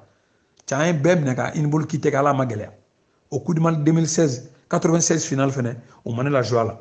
parce que ne nana ka bɔ Abidjan n ba kun banna ne n taar'o la ne nana ka bɔ Abidjan ka na sɔrɔ mɔgɔw b'u sen kan wa équipe b'u bolo mais effectivement u kun bɛ ne la jouer DK na u kun bɛ ne la jouer DK na mais u ma na jouer Coupe du Mali finale don u ye Musa Bɛnkɛ ninnu ni Sori Tunkara ninnu la jouer Coupe du Mali finale la mais a ma digi ne la parce que Joliba de gagné na mais n y'a participé dɔɔni i ye n faamu wa raison pour laquelle ballon tan bɛ tan de ne ka l'idole George Weah Ben Badji Ivoirien ka Ben Badji o kun ye ne ka l'idole ye Mali kɔnɔ ni kun ko ne ka avant centre yɛrɛ yɛrɛ k'a apprécier avant centre o kun ye Disa Fitini ye Malali Ndiaye ani Malatini Gawusu Jalo avant centre dɛ ni ko an ka avant centre fɔ avant centre dɛ Seba Lamine ni a tɔgɔ Makan ninnu ye militaire ye mais avant centre la Malali ni Malatini ani Disa Fitini olu ka avant centre ya kun ka di ne o de avant centre ya tɔ janne ni ne bɔra couloir la ka na kɛ avant centre Fanyeri de ne ka avant centre Mamadu Seba Daɲogo i kumana cɛba dɔ ka Fanyeri Jara Joliba kɔnɔ ni cɛbaw tɔgɔ fɔra Fanyeri Jara a b'o la n yɛrɛ terikɛ sɛbɛ don a yɛrɛ k'a fɛ ko mɔgɔ b'a fɔ k'a ka ko ka gɛlɛn bamananjogo de bɛ Fanyeri Jara la jamana in dun kɔnɔ n'i kɛra cɛ fɔlɔ ye k'i ma bɛ goya a bɛ faamu an bɛ taa ɲɛfɛ déjà ɲininkali min kɔnɔna na n'o tun bɛna tɛ wula i ye dɔ fɔ yala e ka carrière kɔnɔna na de karamɔgɔ jumɛn n'a sɔrɔla i bɛ se k'a fɔ i ka carrière bɛɛ nin dege karamɔgɔ ye a ye ne seba kɛ balontanna yɛrɛ yɛrɛ ani gɛlɛya i ye gɛlɛya sɔrɔ de karamɔgɔ jumɛn fan fɛ tigi Mamadu Seba Daɲogo déjà hali n'a ma kuma i ye Fayɛri ta fɔ ka ban ayiwa i ye gɛlɛya sɔrɔ de karamɔgɔ jumɛn bolo kosɛbɛ i ka carrière yɛrɛ bɛɛ kɔnɔ Mamadu Seba Daɲogo o y'an ka ɲininkali 11 n'a su n'a ka tɛngu la wa Gawusu i ka ɲininkali 11 na diyara n ye komi n ye n da maga Fayɛri ta la sisan n bɛ continuer k'o fɔ balontan na mɔgɔ min ne bila en confiance Fayɛri don mɔgɔ min bɛ ne wele sɔgɔmada fɛ ka taa ne y'a ka bureau la k'a fɔ ne ɲɛna ko ni n sɔnna balontan ma n bɛ jouer diɲɛ fan bɛɛ Fayɛri don i ye n faamu wa bon n'aw bɛ balontan na fɛnɛ i ka capitaine a bɛ se k'i dɛmɛ n'a ka kɔrɔ n'i ye o ye n yɛrɛ tɔgɔma Seba Lamini a tun bɛ kuma n fɛ terrain kɔnɔ a b'a fɔ a faga i hakili sigi taa n'a ye a tun bɛ n encourager quoi donc n'i ye n kunkɔrɔ ta n'i y'a ye balontan na a b'o fɔ ɲɔgɔn ye i kelen don aw mɔgɔ fila don i kelen don a b'i kɔfɛ a bɛ ɲɔgɔn guider Fayɛri ne bila en confiance n tɛ nkalon tigɛ décosseur ye chance di yan a ye fɛn caman ɲɛfɔ n ye mais comme ale ma mɛn Fayɛri ne bila en confiance Mori Goita nana a kun t'anw na jouer Mori Goita n'a ka joueur a bɛ tiɲɛ sɔn bi an bɛ nkalon so a n'a ka joueur bɔra commune de la ka na kuma olu la jouer denmisɛnnin tun tɛ jouer Mori ka balontan na ayi denmisɛnnin tun tɛ jouer Mori ka balontan na Gawusu tiɲɛ tɛ balontan na dɛ Mali la dɛ tiɲɛ tɛ balontan na Mali la dɛ Mali junior bɛ taa san min 99 Coupe du Monde junior comité de kɛra Mali meilleur joueur ye Mali kɔnɔ meilleur joueur comité kun kan ka taa Maru Kulu fɛ n yɛrɛ bɛnkɛ don k'a la jouer titulaire tiɲɛ tɛ Mali balontan na mais o ko ninnu fɛnɛ c'est trop profond mais ne ka kɛ balontanna yɛrɛ ka ne kɛ balontanna yɛrɛ Fayɛri Jara don ka ne bila en confiance ka ne la jouer Fayɛri Jara don bon ni Ali Ouattara c'est pas que k'a kun tɛ n fɛ mais a n'a ka joueur préférence tun b'ale la joueur min mana ale ja a b'a la jouer parce que ne delila k'a lajɔ k'a ɲininka a bɛ ni la bi a y'a ɲininka n ko Ali Ouattara n ko pour quelle raison moi je suis ponctuel don tɛ tɛmɛ n ka entraînement na mais min bɛ demander n fɛ entraînement na n b'a kɛ e tɛ ne la jouer a da ko ma vis-à-vis comme défenseur attaquant minnu na jouer u ka di n ye ka tɛmɛ i kan a ko Seba k'a fɔ k'i tɛ se balontan na i bɛ se n'a dɔw ye balontan na a bɛɛ n'ala cɛ y'a fɔ n ye tan rema kɔnɔ a ko mais minnu na jouer u ka di n ye ka tɛmɛ i kan bon mɔgɔ foyi tɛ diya ɲɛ bɔ mɔgɔ min mana ka diya ɲɛ da kɛnɛ kan i bɛ se k'o ta baliya non bon ne tun t'a contrôle la ne filɛ ka n ka diya ɲɛ joueur fɔ nin Ablaye Traoré Ben Badi a ye marqué a ka balontan kun ka di n ye Georges Weah kun ka di ne ye yɔrɔ mɔgɔ tɛ se k'o bɔ ne kun na ne ka diɲɛlatigɛ bɔbolo sababu bɔra minnu na yɔrɔ olu tɛ se k'o bɔ ne kun na i ko balontanna min ka di ne ye n bɛ fɛ ka kɛ minnu ɲɔgɔn ye ou bien ka tɛmɛ o la ou bien Georges Weah ni bon n ye difficulté sɔrɔ ali avec Ali Ouattara n bɛ segin a kuma kan ye fo n y'a ɲininka pour quelle raison a tɛ n na jouer a y'a fɔ n ɲɛna a tɛ n na jouer kun min na mais minnu na jouer o ka di n ye ka tɛmɛ i kan bon kuma t'o kɔ i m'a faamu an bɛ segin a kuma kan ye bon a t'i n'a fɔ fɛnɛ ne n'ali Ouattara ko kɛlɛ de tun man ca ou bien k'an kun man di kuma dɔ la Seba Lamini tun b'a fɔ ani comité ko fo ne ka jouer olu kɛra yan ka tɛmɛ parce que o kun ɲɛ b'a la place min bɛ n bolo n b'a mérité mais n'a kɛra diyaɲɛ yɔrɔ ye i tɛ se ka place ko kuma fɔ o de kosɔn Mali balontan a ka gɛlɛn quoi bon Fayɛri filɛ nin a tɛ junior mérité dɛ Fayɛri bɛ équipe senior de mérité ni équipe senior di Fayɛri ma bi i bɛ kuranɛ la mɛn kala kan u bɛ taa Coupe du Monde na fo n'u y'a bɔ entraîneur la dɛ caractère ni qualité min bɛ Fayɛri la mɔgɔ jugu tɛ dɛ Fayɛri bɛ ko Capello ne ɲɛna Capello italien ka Capello ne bɛ Madrid ne nana n bɛna exemple d'i ma quoi exemple dɔrɔn pour te dire que Fayɛri ɲɔgɔn y'a ye ɲɛ la tubabu kunda Ronaldo a nana entraînement yɔrɔ la a don a nana mobili jɔ a bɛ sunɔgɔ la ka mobili kɔnɔ ne ni Jila nana ka na entraînement yɔrɔ la ɲɔgɔn fɛ an nana mobili jɔ a ka mobili kɛrɛfɛ Capello ko k'an kana lawuli mais a ma entraînement kɛ a don a ma entraînement kɛ entraînement banna o nana lawuli a ye contravention sara 35 000 euros a taara so dimanche min dɔrɔn kan o y'a convoqué ka n'a sigi banna a don Getafe ka 1-0 bɛ Real Madrid la n m'a dɔn ni hakili b'a match la a kelen de y'a début don deuxième mi-temps balontan tɛ kɔnɔdimi ye ɲɛdimi de don Fayɛri kun y'o mɔgɔ de n'i bɛ forme na a b'i la jouer n'a fɔra k'i bɔra Fayɛri équipe nationale joueur min bɛ bɔ équipe nationale senior la ka na ban kɛ Fayɛri bolo ne ka difficulté yɔrɔ bɔra jeliba la Ali Ouattara mɔgɔ min ye n kɛ balontanna ye Fayɛri Jara don a ye n bila en confiance k'a yira n na k'a fɔ n bɛ se ka taa yɔrɔ jan balontan na o tora ne kunkolo kɔnɔ fo ka na Ali Ouattara na Bon, ne kɛra champion avec Ali Ouattara. Ali Ouattara yɛrɛ ɲɛ b'a la 98. Il faut qu'il y a kun ne la jouer. Ya. Bon, ko kun ka ca quoi. Bon, mɔgɔ dɔw fana tun bɛ joli b'a la. Minnu ka di Ali Ouattara ye. Bon, an tɛ yan mɔgɔ tɔgɔ fɔ la quoi. N t'u contre la. U tun b'a fɔ ko kana ne la jouer. Parce que u terikɛw bɛ yen. Bon, ne filɛ nin ye ne tɛ kilanko la. N'i y'a joliba tiɲɛna kilanko de joliba tiɲɛ. An bɛ fɛ k'o de kɛlɛ kɛ k'o ban. Kilanko ka bɔ joliba la. An bɛɛ fa kelen ba kelen. Hali muso min filɛ nin ye, n grand sœur min filɛ nin ye, Jɛnɛbu Ture ni basketeuse don. Jɛnɛbu tun bɛ taa ne nɔfɛ fo Manakura a bɛ ne la encourager ballontan na. Donc n ka foli b'a ye. Groupe in sanfɛ n kɔrɔmuso kura tun bɛ ne la encourager ballontan na. Comité tun bɛ ne la encourager ballontan na. Tu vois, à un moment donné, n bɛ fɛ k'an bolo jigin quoi. Mais n terikɛw y'a yira n na k'a fɔ ko c'était pas le moment. Bon après ballontan ma kɛ ne ka fɛn n tɛ nkalon tigɛ. Ne ye difficulté sɔrɔ o yɔrɔ ninnu de la. Ya. Mais k'a fɔ ko n ma ɲɛtaga sɔrɔ ballontan na. Relation fɛn bɛɛ n'a bi ballontan na parce que ballontan kɔnɔna la kana kuncɛbaya kɛ. Ya kuncɛbaya man ɲi. Grosse tête ya man ɲi. Après le foot, il y a la vie.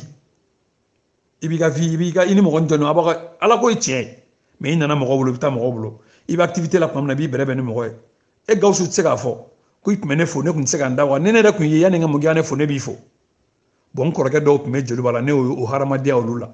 I ye n faamu wa? Voilà. Donc raison pour laquelle ballontan na grosse tête ya man ɲi. A bɛ mɔgɔ bila retard la après le foot.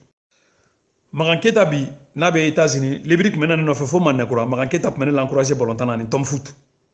Ne encourager baga kun ka ca. Peut-être u kun ɲɛ bɛ fɛn dɔ la ne la ne yɛrɛ kun ɲɛ tɛ min na. Hali Kasim Touré. Kasim tun bɛ na fo Manakura ne nɔfɛ. Ka ne la encourager. Sumala Traoré, Sumalaba. Ne ba n'a kɔrɔmuso saya de y'u fara. Ne bɛ se ka Sumala kɛ n bɛnkɛ jate de. Ya. Sumala tun bɛ ne la encourager kosɛbɛ. A tun bɛ bɔ Maroc a tun bɛ na ne sama équipement na. Malal tun bɛ bɔ Lausanne a tun bɛ na ne sama karanpɔn na. Malal Diaye kelen in nana ne sama karanpɔn na. K'a sɔrɔ a dɔgɔnin Tɛnɛman Diaye bɛ yen. N b'a tɔgɔ duman fɔ. Bon mɔgɔ caman ne la encourager ballontan na mais tiɲɛ yɛrɛ la entraîneur n'i ko k'i muso cɛ ka ɲi ni diɲɛ bɛɛ mɔgɔ t'i sɔsɔ. Ya. Nin ka di n ye fura tɛ diya n ye la. I ye n faamu wa? Mais Faniɛri kun ta i ka di n ye n b'i sigi ban na n b'i lajouer bɛ n ka fɛrɛ kɛ. Parce que a b'o de yir'i la en confiance. Ni Pele 20 b'i bolo n ko Pele 11 de bɛ jouer. Pele 6 bɛ sigi kɛrɛfɛ. Ballontan o de y'o. I ye n faamu wa? Bɛɛ tɛ se ka jouer ɲɔgɔn fɛ. Faniɛri tun mana nin ossature la jouer nin dimanche la a y'a lakɔlɔsi. Dimanche min bɛ don k'a bɛ équipe wɛrɛ bɔ min bɛ équipe dɔ in bati. O entraîneur kun don. Mais Jeliba tun bɛ na ni équipe min ye. I b'a dɔn ko Jeliba bɛ na ni nin équipe de ye. Jeliba bɛ jouer n'o de ye don o don. O entraîneur fana tɛmɛna Jeliba la. Bon Dekasɔri fana tun b'an bɔ ɲɔgɔn kɔrɔ. Y'a ye. Mais Ali Ouattara ka équipe tun b'a bolo. U man kɛnɛ u bana t'u la a b'u la jouer. Mais 98 franchement choix kun t'a la quoi ne ka ko la. Y'a ye. C'est pas que ko ka go a ye o tɛ. A da ko ma ko n bɛ minnu na jouer olu ka di n ye ka tɛmɛ i kan. Y'a moment dɔw la a ye n ka chance di yan. Bon i b'a fɔ ko mɔgɔ min kun seko t'a la k'a na jouer quoi. Mais sinon foyi tɛ n'a cɛ n fa don. Hali bi an ka di. Ça se passe très bien. Ballontan mana ban hadamadenya bɛ yen o i ma ye. Sadia Cissé filɛ nin ye bi an ka référence olu ye. Drissa Traoré pour kɛra l'icône du football africain an ka référence olu ye. Mamadu Seba faamuyali sɔrɔla nin kɔrɔfɛn bɛɛ la maa tɛ diya bɛɛ maa tɛ goya bɛɛ faamuyali sɔrɔla o la an bɛ taa ɲɛfɛ ɲininkali 12 na ayiwa Seba i ye joliba kɛ an bɛ se k'a dɔn Mali kɔnɔ yan Seba ye tɔn wɛrɛ kɛ joliba kɔfɛ wa ani n'a y'a sɔrɔla Seba i ka carrière kɔnɔna na i ye gɛrɛsɛgɛ sɔrɔ ka contrat sɔrɔ ka taa dayirimɛ ɲini kɛ kɔfɛ wa Seba n'a y'a sɔrɔla o kɛlen bɛ tɔn jumɛn don jamana jumɛn don fo ka taa fɔ i ka carrière kuncɛra yɔrɔ min na Seba o y'an ka ɲininkali 12 ye su in na ka tɛmɛ wuli la. Bon, comme je l'ai dit, en 98 bannen, Joliba nana recrutement avec Ali Ouattara encore et Gobert. Bon, recrutement qu'on a là, ne ɲɛb'a la ne attaquant u taara attaquant nɔfɛ ka na n'o ye i k'an faamu wa donc ne fana taara 98-99 saison ne taara o kɛ Esad la bon ne tun bɛ démina ka bɔ Joliba la ka démissionner yɛrɛ bon o ma démission accepté a y'a sɔrɔ keke kun taara furakɛli la États-Unis keke nalen ma o ma démission accepté bon comme u ye recrutement kɛ ils se disent que ça va donc ne fana nana équipe concurrent na Esad nana ne nɔfɛ mɔgɔ min nana ne nɔfɛ a tɔgɔ ko Umar Ba bɛ baara kɛ énergie la i y'a ye n kɔrɔkɛ sɛbɛ don n ka mɔgɔ sɛbɛ don i y'a nana ne nɔfɛ 98-99 ne y'a saison kɛ Esad la ne ka premier match taara bɛn o joliba kelen de ma Real a kɛra Mamar Konaté la a don ɲɛ bi don Burablen de y'a centre kɛnɛ ma ne tête la bi don a don an ye Real bati 1-0 INPS de don a demi-finale ka taa finale la a don fana Jofre na joué deuxième mi-temps ya donc raison pour laquelle au final la n taara sigi Bané Tousi fana la tuguni au final photo de filɛ nin ne ni Bɔtɔ au final photo de filɛ nin ne jouera deuxième mi-temps o y'a sɔrɔ 0-0 don deuxième mi-temps ne jouera match kun ye 0-0 ye bon Sadio Babani Gueye inde dɔ kɛ Kuluba jɔ la o y'a sɔrɔ an bɛ jɔlen bɛ a kɔni tɔgɔ fɔ Ponge jɔ la Gueye ye ballon minɛ 20 mètres k'i sifflait ballon taara kɛ 1-0 ye bon après tuguni an ye danger dɔ fana sɔrɔ deuxième mi-temps kelen in na tuguni o y'a sɔrɔ Essar bɛ jeliba bɛ yan fɛ jɔ la Manɛkura jɔ la ne ye Isa Tunkara ko k'Alu Badara Jakite ko ka taa Amega poto minɛ a don bɛ fɛ ka bi don joliba kun n tɛ nkalon tigɛ parce que ni Ali Ouattara de kun sigilen bɛ Bané Tousi la ni haine bɔra joliba la mais n kun tɛ haine ko n bɛ joliba n b'a détester mais n ye Essar maaw don j'étais content ka gagner avec le stade parce que ni nana équipe min na ne fait pas semblant ballontan kun ka di ne ye i ye faamu wa donc ne nana Essar la pour avoir des titres pour gagner effectivement n kɛra champion avec Essar 98 99 au 99 2000 saison de ne continue Essar fɛ u ye a tɔgɔ Ali Ouattara ninnu bila ka na ni ANC bon ballontan o de moment donné ni tɛ équipe ka affaire kɛ entraîneur ni équipe kɛ défaite la entraîneur de bɛ yen joueur tɛ yen o i ma ye donc o y'ali Ouattara ninnu bila ten ka bɔ jeliba a don Essar an ye jeliba bati 1-0 a don hakili b'a la ɲɛ match ɲuman kɛ n yɛrɛ content na yɛrɛ kɔrɔ a don ni Essar numéro 10 don i m'a faamu wa n content na yɛrɛ kɔrɔ a don an ye match ɲuman ba kɛ an ye Essar bati 1-0 Gueye de y'a bi don i ye faamu wa donc match bannen o ye ne ni Sunkalo Jakite ta ka taa ni Essar dirigeant dɔ fɛ yen ko Ag kun kelen bɛ ka an kɔrɔmuso dɔ furu Manɛkura Fatu ya n terikɛ kɔrɔmuso fa kelen ba kelen Ag kun kelen bɛ k'o furu donc o taara ne Ag fɛ Sɛbɛnnikɔrɔ après ka ne ɲininka ko caman na quoi bon Ag ye sara jɔ ne kalo kalo Ag kun bɛ ne ni Sunkalo sara bon komi n y'a ɲɛfɛ cogo min na ne ka famille ko ɲɛ kun ka gɛlɛn bon o ye moto proposé an ye Sunkalo ye moto minɛ ne ye n ka moto wari minɛ ne kun ye n fa den fɔlɔ ye cɛmanin kelen min kun bɛ yen n'a ka kɔrɔ ni du bɛɛ o ye ne de ye n fa den duurunan ye a naani bɛɛ kɛra muso ye ne de kɛra cɛmanin ye ka n dɔgɔnin cɛmanin da ne kan an mɔgɔ 6 de don i ye faamu donc ne kun tɛ se ka fɛn façon dɔ kɛ parce que dɛmɛbaga kun tɛ ne fa la bon ne y'o n privé fɛn caman na o kɔsɔn quoi donc ne Essar kun bɛ ne sara kalo kalo u tun bɛ malo bɔrɔ ta ka di ne ma u tun bɛ u ye moto sɔngɔ di ne ma siɲɛ 2 ne ma moto minɛ parce que difficulté kun tɛ ne ka tagali la entraînement kɛyɔrɔ la quoi i ye faamu kalo kalo Essar kun bɛ ne sara 30,000 ani 50,000 Ag de kun bɛ ne sara Essar ne ni Sunkalo kalo kalo Essar kun jɔlen bɛ n'o ye n tɛ nkalon tigɛ donc ne nana Essar la Essar ambiance diyara ne n taara jouer Ligue des Champions avec des stades a kɛra Zaïre après un match amical kɛ contre a tɔgɔ ko Motemba a kɛra stade Kamanyola kɔnɔ Zaïre o kɔfɛ an nana jouer contre GS Ténéré samedi an taara fo Niamey n jouera match fɛn la deuxième mi-temps bon GS Ténéré contre la min bɛ banna a dugusɛjɛ Joliba Espérance jouera GS Ténéré nana éliminer fo Bamakɔ o y'a bi don an kun 1-0 Manɛkura jɔ a don Europa League la an éliminer la ten ka ne to Essar la bon ne nana n t'o de la tɛnɛma ye contrat sɔrɔ Tunisie o ye n faamu wa bon cɛnin dɔ tun bɛ Auxerre ko Sulemani Serifa ani Alfuseni Karame o tun bɛ Auxerre ale nana contrat sɔrɔ Tunisie club africain na tɛnɛma tun bɛ Klaus Faxia na bon a nana Bamakɔ a ne ye ɲɔgɔn ye a ye ne ko f'a ka dirigeant ye bon club africain mɔgɔw u ye billet ci ne ma mais ne tun bɛ période la Keke fɛ i ye faamu wa dirigeant dɔ tun bɛ club africain na ko a tɔgɔ bɔra n kɔnɔ arabu dɔ don mais Sulemani Serifu de kun n'a ka di a tun bɛ jouer Tata la après a nana CSK la après a nana Auxerre bon ne n'o kun ka di franchement ne nana ne ye test ni fɛnw kɛ club africain na o ye ne garder pendant 2 mois après u ka sɔrɔ k'a fɔ ne ɲɛna yɔrɔ ni nana o situation sugu la u b'a fɔ k'i yɛrɛ k'i ka lettre de sortie demander bon ne ye fax kɛ Joliba la u ka siège la yen après ka Keke wele bon sans mentir ka sigi Mali la tuguni a kun man di ne ye Donc keke ko ne ma ko ne ka an ka président ka numéro d'a ma ale de sortie ko cayara quoi jusqu'à ce que keke taara furakɛli la tuguni États-Unis pour 12 mois ou pour 11 mois keke 10 mois kɛ yɔrɔ ni y'o bɔ saison kɔnɔ na o banna bon ala nana kɛ o y'a sɔrɔ tɛnɛmandiaye bɛ yen tɛnɛman ko ne kana fɛ yen ko ne nana ko on sait jamais ko ni nana garisɛgɛ sɔrɔ tuguni on verra sans mentir n ye 8 mois kɛ tɛnɛmandiaye fɛ yen Tunisie Sfax ne bɔra Tunis ka na fo Sfax minɔgɔ kun tɛ n na kɔngɔ kun tɛ minɛ tellement a ka match o match je suis présent a tun bɛ ka saison ɲɛnɛma kɛ bon après maintenant olu saison banna ne nana Tunis ne n ka minɛnw cɛ ne nana ne commencera ka jouer joliba la tuguni avec mon Gueye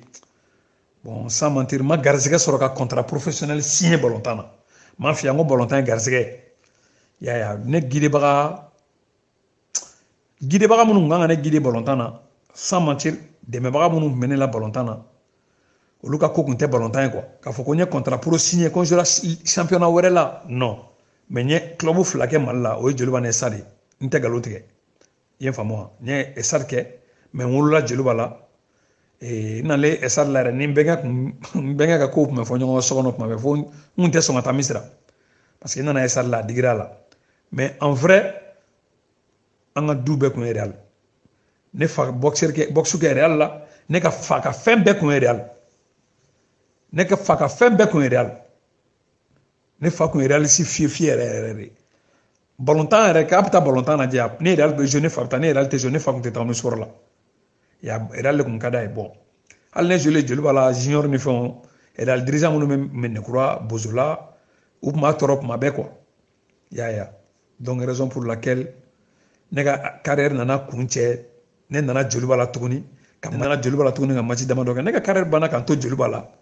bon après maintenant 2007 ne chance sɔrɔ ka na Espagne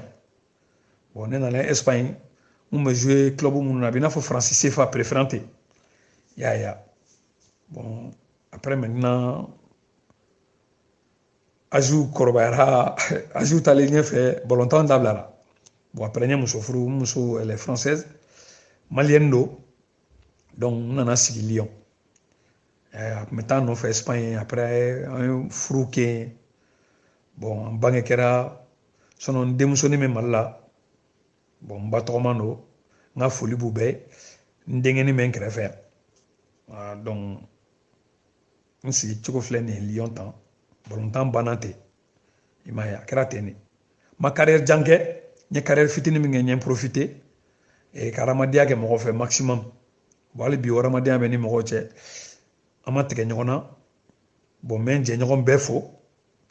minnu ye n dɛmɛ minnu m'an dɛmɛ an bɛɛ kun ka hakilina ye kelen Joliba gagné dɔrɔn bon an ka esprit d'équipe a kun ka ɲi an ka état d'esprit kun ka ɲi an bɛɛ kun bɛ ɲɔgɔn fɛ an bɛɛ kun bɛ ɲɔgɔn fréquenter y'a capitaine min b'an bolo Seba Lamine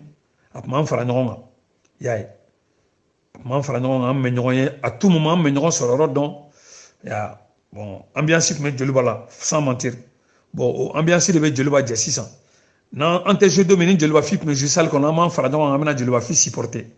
y'a bɔ Jɛnɛbu tun y'an kɔrɔmuso ye a tun b'an encourager an fana tun bɛ taa an b'u encourager u tun bɛ basket k'an ɲɛna franchement Joliba c'est une famille ne tɛ nkalon tigɛ ne ye fɛn caman apprendre Joliba de la Fayi n b'a fɔ bi n b'a waleɲuman dɔn Ala ni Fayi sababu franchement a y'an encadrer ka ɲɛ hali sini mɔgɔ tɛ se ka Fayi tɔgɔ jugu fɔ ne tɛ se ka Joliba entraîneur fɛn fɛn tɛmɛna Joliba la ne tɛ se ka si tɔgɔ jugu fɔ mais Faniɛri i ye n ka référence ye n'i ko bi hali n ka Real Madrid di entraîneur ma diɲɛ kɔnɔ n b'a di Faniɛri ma walayi Zidane ninnu tɛ Faniɛri ɲɛ walayi ne ye Joliba de la mais Zidane ninnu tɛ Murule ɲɛ Murule caractère Faniɛri caractère c'est des gens qui aiment s'imposer leur football i b'a appliquer diyagoya parce que u b'a dɔn a potentialité de b'i la k'i bila la bon hali bi Ala ka hakili ɲuman di Mali dirigeants ma hali bi hakilina ɲuman d'u ma sinon an tɛ se ka taa entraîneur bɔ diɲɛ yɔrɔ si Deschamps coupe du monde ta est-ce que Deschamps ye dugu wɛrɛ mɔgɔ italien de don wa allemand de don wa n ko français de don alors yan'an ka taa wariba don entraîneur la pour que an tɛ an ka club di an ka équipe nationale d'an ka entraîneur ma minnu ye ballon baw ta Mali équipe nationale bi k'a daminɛ senior la fo kana bila minime Mali directeur sportif kan ka kɛ Pogɛrɛ bi Mali refa ni ye joueur ba fɛn fɛn Europe a ko africain don u bɛɛ bɛ Pogɛrɛ ɲininkali kɛ ne la bilayi ne ye joueur ba fɛn fɛn dɔn k'a ye ɲɛ la Afrique yan africain don yan a bɛɛ bɛ Pogɛrɛ ɲininkali kɛ ne la ou be Salif Keita ɲininkali kɛnɛ la. Donc le poker c'est l'icône du football africain. Franchement Mali t'a yɛrɛ fɛ. Mali kan ka k'a yɛrɛ fɛ parce que a dɔnnibagaw b'an na, a connaissance bɛ an ka dugu la. Mali ballontan bɛ se ka bɔ nɔgɔ la ka tɛmɛ ni bɛɛ kan. Mali génération man ka se ka dan an ka génération ni jila ninnu ka génération ma, c'est impossible. Talentier baden de bɛ Mali la. Ballon d'or bɔra Mali la min tɛ Seroubilen ni Salif Keita ni Kanoutéw ye. Donc ça veut dire que ballon d'or o bɔra jɔnni ka équipe nationale la o tɛ Fagnéri ye. A capacité n'a connaissance b'a la. Donc a ye fɛrɛ kɛ an ka min bɛ min poste min mérite o ka d'o ma. Mali directeur sportif bi tous les catégories confondues poker b'a mérité. K'a ka voiture de service d'a ma, k'a ka bureau d'a ma. E yɛrɛ mun Gawusu min filɛ journaliste ya la bi bilahi i b'i ka poste mérité. Hali min tɛ radio ye e kan ka bila o la bi parce que i bɛ ballontan dɔn, i bɛ ballontanna dɔn, i b'i ka baara dɔn complémentaire. Sanu bɛ yira a dɔnbaga de la. Ni nana sanu yira ne kɔnɔ na i y'a yira fu la parce que ne t'a dɔn. Bon ballontan bi y'a d'a dɔnbagaw ma. Directeur sportif tɛ Mali la, directeur technique tɛ Mali la. I tɛ club na ignorance si ye ko directeur technique tɛ yɔrɔ min na. Entraîneur tɛ directeur technique ye o. Poker de kan ka ta bi ka bila Mali fɛn bɛɛ ɲɛma. A bɛɛ n'Ala cɛ Mali fɛn bɛɛ. KD o, junior o. Hali minnu bɛ Europe ka billet ta ka d'a ma, ka visa d'a ma, passeport diplomatique d'a ma, ka bouger ka na joueur ka citation lajɛ. Yana ka u sélectionner Mali équipe nationale la ka sɔrɔ u mangɛnɛ u blessé len don. O bɛɛ bɛ kan ka équipe nationale la. Donc n'i ye poker bila k'a ka rôle jouer, i y'a bila ka koba kɛ. Fagnéri bilahi a bɛ équipe nationale ba bɛɛ mérité diɲɛ kɔnɔ. Hali bi Ala ka hakilina ɲuman d'a ma. Murule a bɛ équipe nationale bɛɛ catégorie fɛn bɛɛ a b'a bɛɛ mérité. An ka tiɲɛ de fɔ dɛ, i ko an ka tiɲɛ de fɔ. Tiɲɛ la ne ma contrat pro sɔrɔ. Faamuyali sɔrɔla ni kuma bɛɛ la, kuma walawalala faamuyali sɔrɔla la bien détaillé. Mahamadou Seba Daɲogo. Ayiwa an bɛ taa ɲɛfɛ kulu b'a fɛ ka se siɲɛ na Mahamadou Seba Daɲogo. Ayiwa ɲininkali 13 n'an ma tɛmɛ diɲɛlatigɛ fɛn o fɛn gɛlɛya b'a kɔnɔ nɔgɔya b'a kɔnɔ. Seba e ka carrière bɛɛ kɔnɔ yala ntolanci jumɛn de bɛ yen n'a ntolanci vraiment n'a diyara Seba ye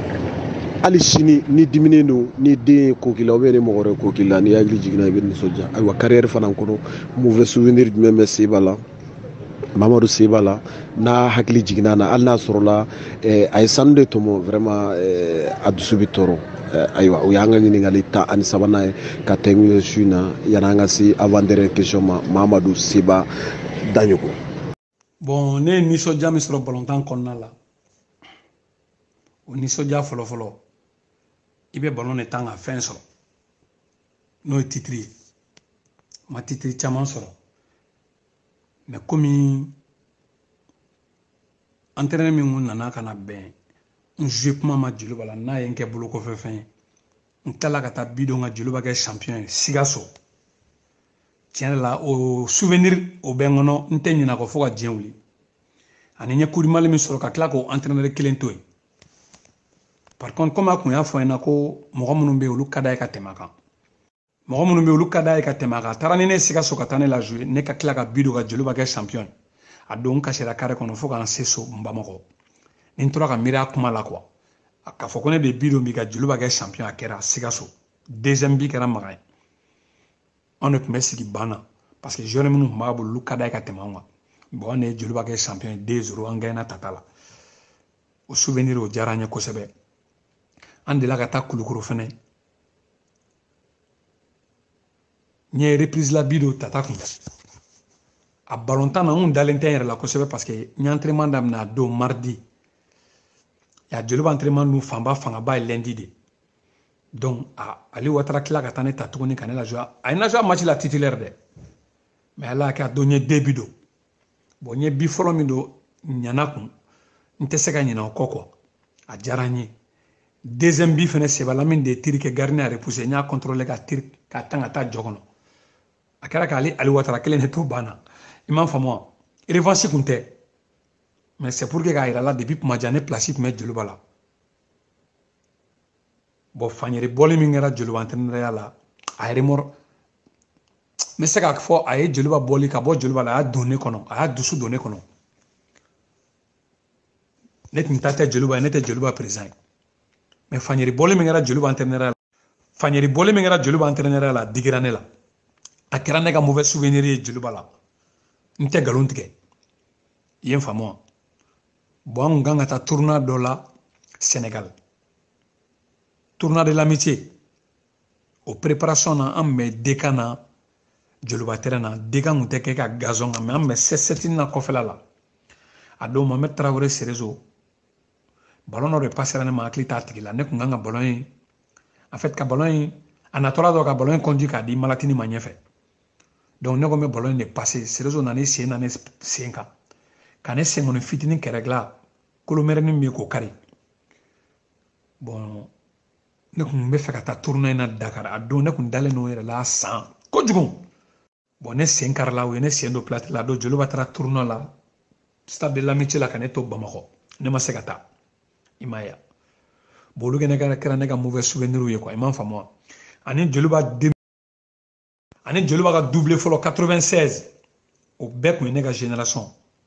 Fanyeri nana ka na anw bɛɛ bila en place Ali Ouattara ninnu nana ka na équipe ta k'a conduit bon joueur minnu bɛ équipe nationale la olu favoriser n'o ka tɛmɛ an kan Fanyeri kun fɛ yen o kun tɛ yen n'u nana ka bɔ équipe nationale la u bɛ baara min kɛ Fanyeri kun b'o de d'anw ma donc an bɛɛ kun ye niveau kelen ye mais olu nana minnu bɛ ossature min bɛ équipe nationale la u ta k'u conduit quoi k'u la jouer i ye faamu wa donc u ye ne bɔ 2016 doublé la finale la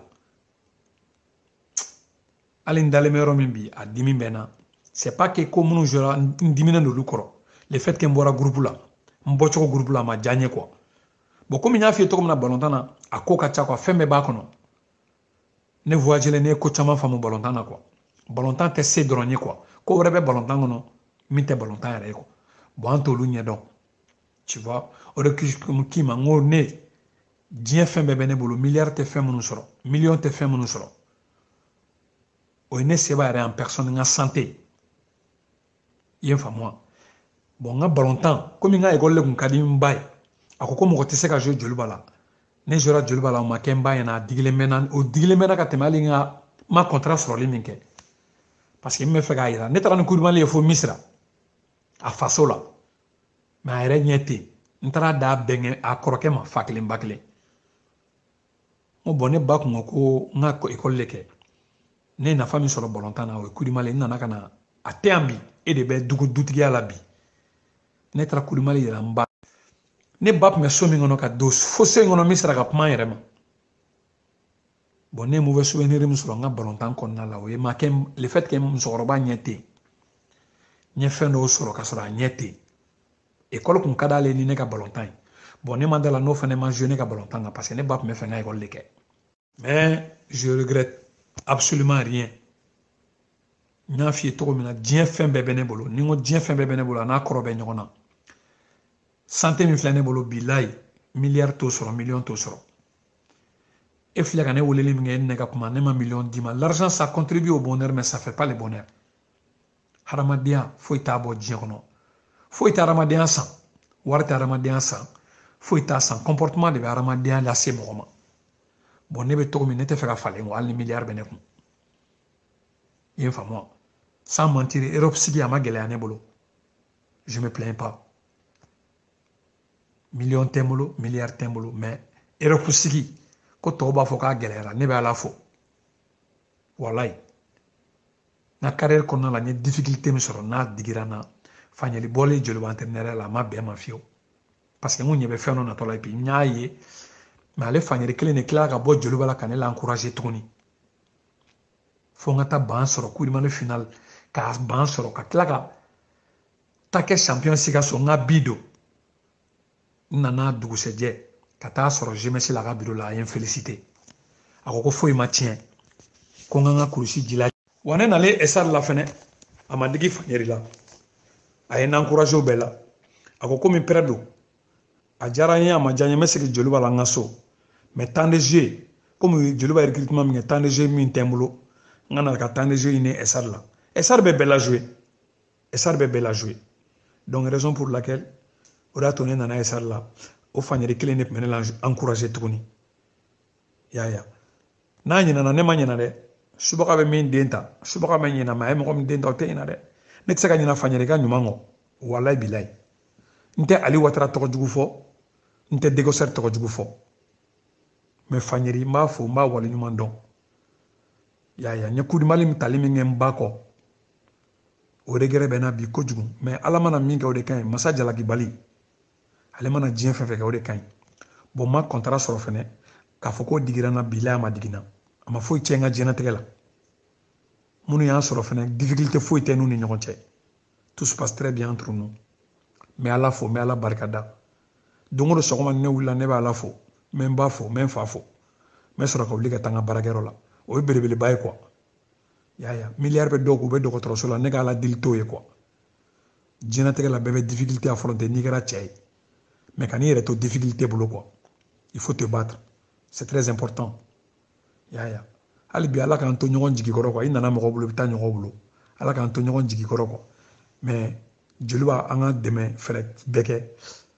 ni jeliba bɛ difficulté kɔnɔ an bɛ se ka an de bɛ se k'a kɛ quoi an de ye jelibaden an k'an bolo di ɲɔgɔn ma c'est très important an k'an kɔrɔw lamɛn an k'an faw lamɛn an k'an baw lamɛn an k'an kɔrɔmusow lamɛn. faamuyali sɔrɔla nin na Mahamadu Seba bɛɛ n'i ka mauvais souvenir don wa bɛɛ n'i ka souvenir duman fana don ayiwa kunu b'a fɛ ka se Siana Seba nin waati in na an bɛ ɲininkali 14 min tɛnkuila yanni an ka an bɛɛ da o ye mun de ye Mahamadu Seba ayiwa Mahamadu Seba ye ndorati joliba la bi kɛnɛ ni waati na e bɛ Lyon bi kɛnɛ ale kan ka sɔrɔ Nazarala fana Dirisa Diribalon a fana kan ka sɔrɔ Nazarala aw ka ca Dawuda Jakite Daru Adama Kulubali polisi nin bɛɛ bɛ Nazarala nin waati in kɔnɔna na a ye tɛmɛna tɔn in fɛ Mali balontan an bɛ se k'a fɔ bɔgɔ nɔɔni don gɛlɛya b'a kɔnɔna na nafolo t'a la dɔw de b'u ka denbaya jɛ nasɔgɔn k'a don a la ayiwa aw ka tɔn min ye joliba se Mahamadu Seba yala aw bɛ Europe a mɛnna aw bɛ ka labɛn jumɛn kɛ walasa ka tɔnba in k'a dɛmɛ partenaire kunda min ye balonkɔrɔ kunda ye ka se ka centre dɛmɛ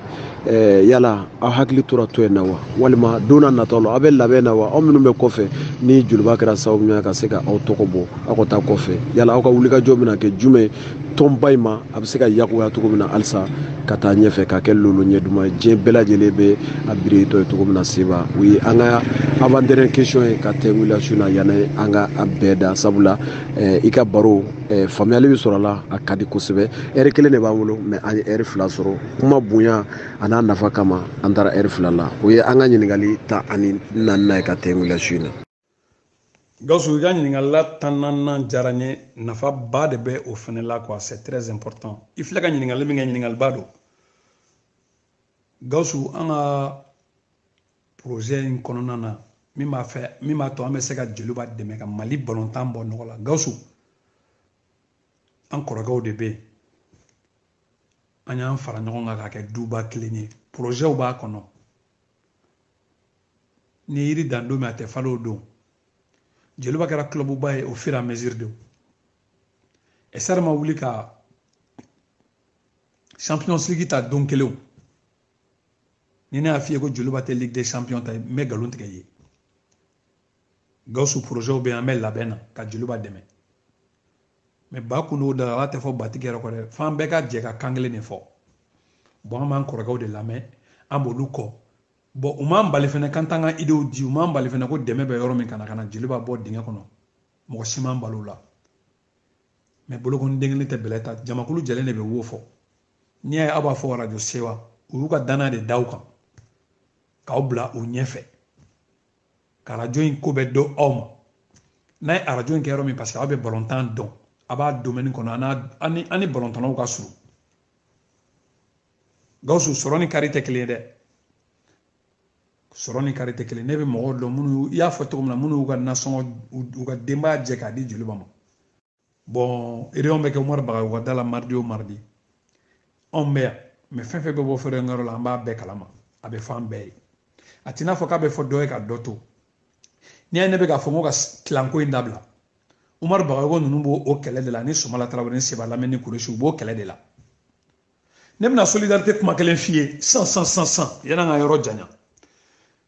jeliba kun kan ka taa jouer AS Police contre la Mauritanie u nana match ale la min ye hakili lajigin match ale la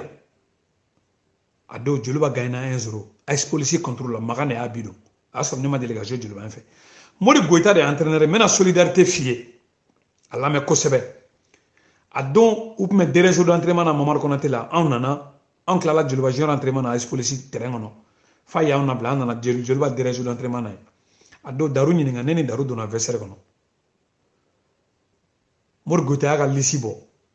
depuis AS Police match ale bana lagare mana sama jaramana ala ka hinɛ mori gota la mɔgɔ dɔ bɛ sɔrɔ jama la min bɛ nin témoin Malal Ndiaye tɛ lisi ale la depuis ale match ale Malal bɛ internat na gardien dɔ tun bɛ yen a taara AS Police la ko Baru Jara Baru de tun bɛ deuxième gardien bilahi match retour la depuis ale banna 15 jours samba mana lagare mana n bɛna kuma dɔ de f'i ye olu mɔgɔ de b'anw ɲɛma bi donc an tɛ se ka fili Mori Goita lisi bɔ Malal Ndiaye t'a la gardien Baru t'a la mɔgɔ saba wulila salle vestiaire kɔnɔ n bɛna saba tɔgɔ f'i ye Kurosi Kamara Cheikh Diallo ala ka hinɛ Musa Kɔnɛ la ka dayɔrɔ sumaya ani Musa Kɔnɛ ko ni Samba Jara b'a la ani lagare b'a la Mori Goita ko olu tɛ taa jouer u mɔgɔ saba u ko k'u b'a assumer ko mina u tɛ taa jouer hali ni arajo ɲininka u b'a fɔ Mori Goita ko non k'a ma se an ka taa yɔrɔ jan ko aw tɛ taa kun min na a y'o fɔ n ye a ko Mori ko bɔlɔntan kɔnɔdimi tɛ ɲɛdimi don an ka match ale anw gagné 1-0 Samba Jara mana lagare mana n'u tile 15 ye so tile 14 ye so sinon an kan ka voyager pour que Samba Larabe na bi ani lagare b'o don an ka liste la ni Malal ma don a la ni Baru i bɛ ja an kɔ an bɛ bɔ a la Cheikh Diallo kɔrɔbalen Kurosi Kamara Musa Kɔnɛ bilahi olu le ni fɔ vestiaire kɔnɔ Mori Goita lisi falen ko Baru ni Malal u bɛ bila lagarew place la Joliba taara ka taa match gagné fo Mauritanie hali sini tɛ in na Malal kelen de y'a bido a jouera deuxième mi-temps ani Makan Keita tuguni Lebri Jérôme Malawa Lebri bɛ groupe sanfɛ a bɛ se k'a ɲininka bon n'a fɔra k'olu b'anw ɲɛ est ce que anw bɛ se ka siran ko ɲɛ tuguni Kurosi kelen bɛ jama la donc Joliba ko a bɛ labɛn dɔɔni de a tɛ girin ka labɛn ji bɛ don ko la dɔɔni an bɛ labɛn na an tɛ se k'an bolo wari sɔrɔ ka wusaya Joliba ma Joliba ye min kan ye n'a nana retour la Joliba sara tɛ c'est pour que ka Joliba waleɲuman dɔn Joliba dirigeant minnu bɛ c'est pour que k'u waleɲuman dɔn ne ye moto sɔrɔ Joliba la Balu Yatasa de ye moto di ne ma Joliba la Balu Yatasa y'a filɛ Badalabugu ne ka moto filanan ne y'o wari minɛ Karunga Keita de y'a wari di ne ma RMA kɔnɔ a ka bureau kɔnɔ k'a fɔ ko ne ye moto sɔrɔ k'a fɔ ko ne ma moto sɔrɔ n y'a sɔrɔ Joliba la bolimafɛn tɔw y'a sɔrɔ n y'a sɔrɔ mais ne n ta wari minɛ parce que ne kun hakili bɛ n ka famille la kojugu moi j'avais pas besoin moto kun bɛ ne terikɛ bɛɛ bolo Manɛkɔrɔ donc ne kun difficulté kun tɛ ne ka entraînement dɔ taga la au départ oui n cadélama ni junior lama oui mais selen senior la difficulté kun tɛ ne ka Joliba terrain tagali la Dégosteur kun bɛ tɛmɛ an ka carré kɔnɔ Ali Watara kelen kun bɛ tɛmɛ k'anw ta ka taa n'a ye entraînement kɛyɔrɔ la Ali Watara walayi n bɛ tiɲɛ f'i ɲɛna donc k'a fɔ ko labɛn tɛ an bɛ labɛn na mais an ka labɛn an kɔrɔkɛ minnu b'an ɲɛma n'olu y'a bila yɔrɔ min an ma hakilina fɔ ka fara o kan u bɛ hakilina ɲumanw ta an t'a la k'a fara kan Joliba bɛ Ligue des Champions ta sɛbɛn bi su in na ko ne Seba Daɲogo y'a f'i ye sa dogolen bɛ kɔgɔ projet min don a tɛna dogo e yɛrɛ la i bɛ bɔ a kalama Joliba fi b'o la handballeurs ni handballeuses b'o la basketteuses yɛrɛ fanga ka bon a ko la ni bɛɛ ye hali n'a fɔra ko ka wari bɔ Jɛnɛbu bɛ mɔgɔw immobiliser a bɛ bɛɛ wele bɛɛ bɛ wari bɔ donc a bɛ Jɛnɛbu fo kosɛbɛ k'a waleɲuman dɔn ka Mamiyo ni Kura ni Umu Diliga fo kosɛbɛ k'u waleɲuman dɔn ani tanti ninnu ni Amisete ninnu a bɛ Joliba fi muso fɛn fɛn bɛ an ka groupe la a b'u bɛɛ fo fɛn fɛn bɛ Joliba ko la a b'u bɛɛ fo walayi donc labɛn bɛ yen k'a fɔ ko labɛn tɛ ka kɛ a bɛ ka kɛ labɛn bɛ ka kɛ mais diɲɛ ko bɛɛ dɔɔni dɔɔni n'anw ka niveau dɔn anw bɛ ɲɔgɔn kalama i ko kabako an bɛ ɲɔgɔn wele don o don an bɛ ɲɔgɔn kungo kɛ n'a kɛra wariko ye a kɛra acte de présence a kɛra ala min match amicaux kɛ an yɛrɛ ma i y'a faamu wa groupe fɔlɔ initiative bɔra Magan na ala ni Magan kɔsɔn an bɛɛ bɔra ɲɔgɔn kalama a bɛ foli bila Magan Keita la o la kosɛbɛ Lebri Jérôme Malawa n yɛrɛ fiston don donc n bɛ Joliba groupe bɛɛ fo mais yanni n ka da maga foli la n b'a aw yɛrɛ de fɔlɔ fo fɔlɔ aw ka kɛwale na aw ni ce aw yɛrɛ ye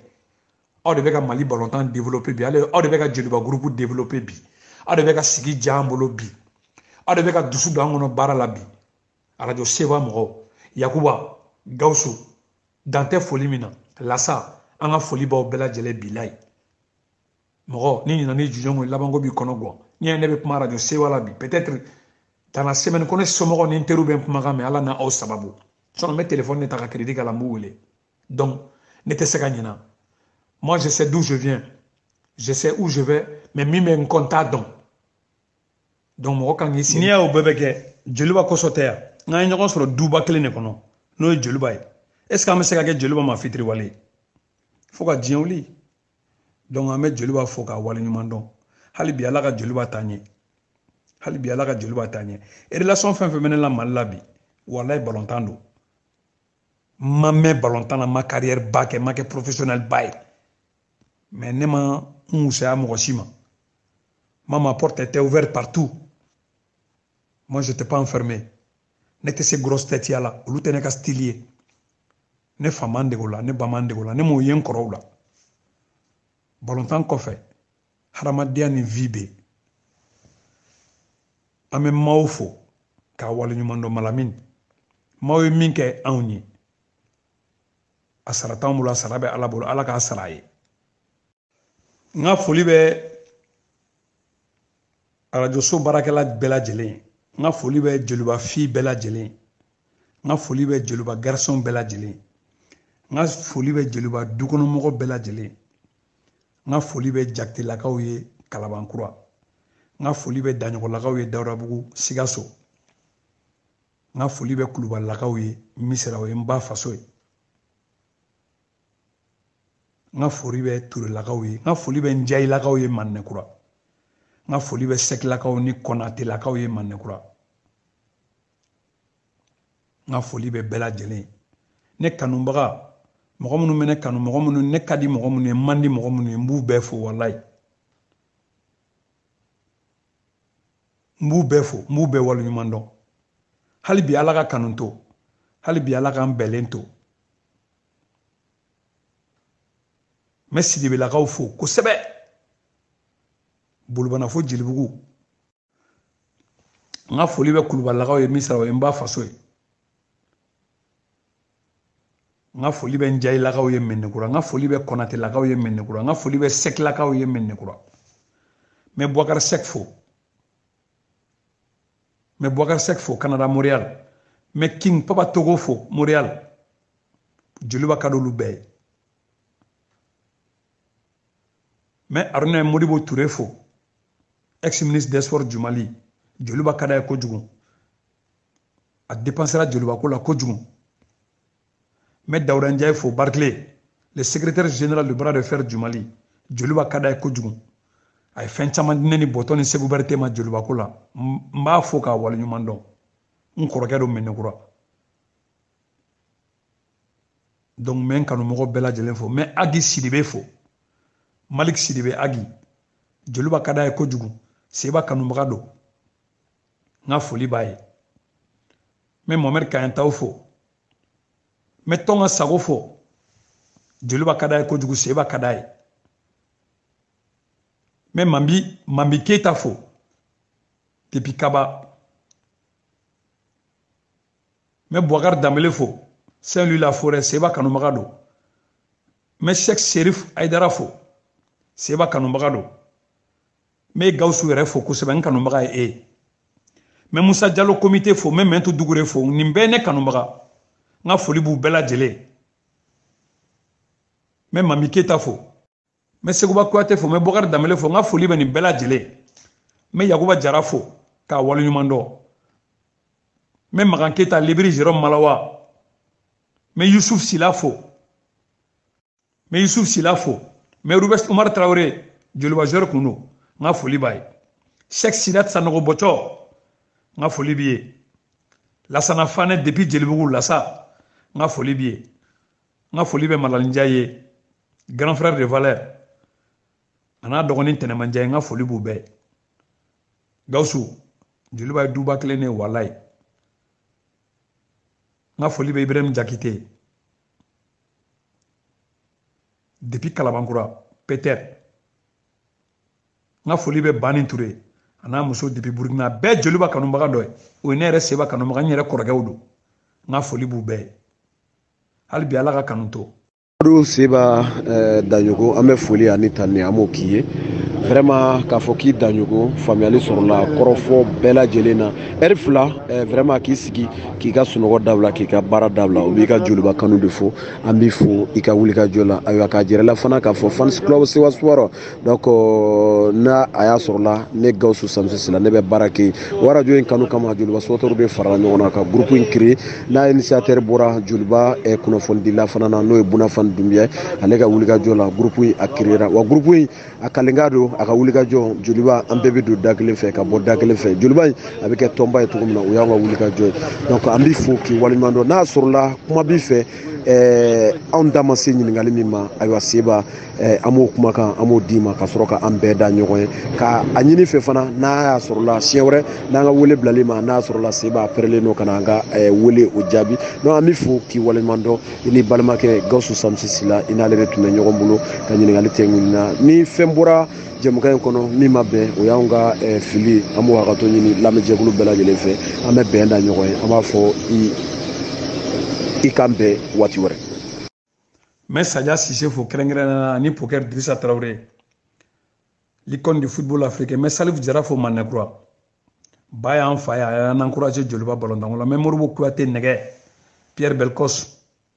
n ka foli bɛ ninnu bɛɛ ye ne kanubaga ninnu bɛɛ ye ne l'encouragé Sumala Traoré Umar Bagago Lewura Daraja nin bɛɛ ye ne l'encouragé bilayi mais Ala ta de ye tiɲɛ ye Ala mana kiti min na o de ka ɲi donc an bɛ ɲɔgɔn bolo comité n ka foli b'a ye kosɛbɛ kɛrɛnkɛrɛnnenya la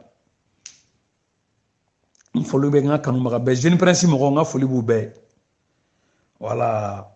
hali bi Ala k'an bɛɛ to ɲɔgɔn ye an bɛ ɲɔgɔn bolo Gawusu hali bi Ala k'i bolo mɛn i ka baara la